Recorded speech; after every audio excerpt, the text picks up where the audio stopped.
what is that terrible smell? Is it spoiled fruit? A rotten egg? A dead animal?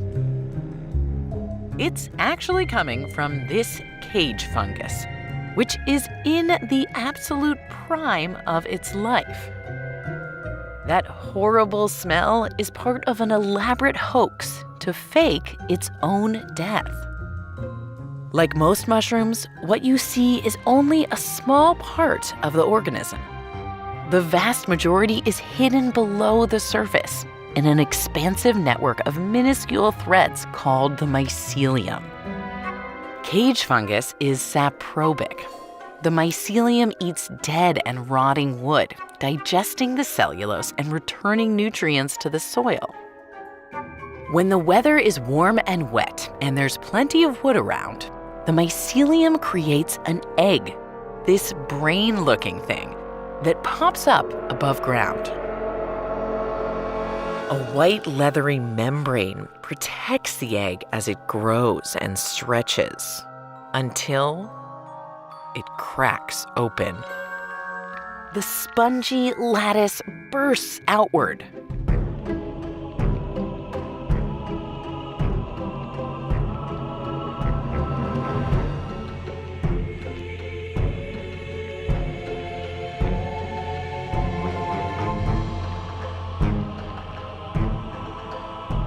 After a few hours, it looks and smells like a basket made of decaying flesh. The interior surfaces of the lattice are coated in a sickly brown slime called gleba. That horrendous odor emanates from those sticky globs. The open lattice shape helps the stench spread in the breeze. But to a fly, that reek is irresistible. It screams rotting carcass, a delectable meal or a place to lay their eggs.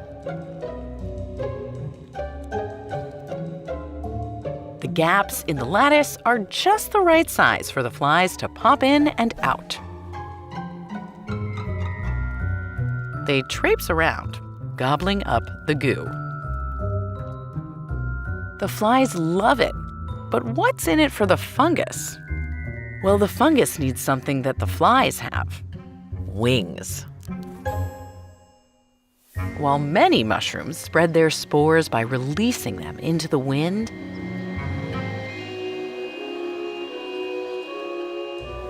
the cage fungus gets the flies to do all the work. As they feed, the flies unintentionally down millions of the fungus's microscopic spores, hidden inside the dark slime. The gleba also clings to the flies' feet.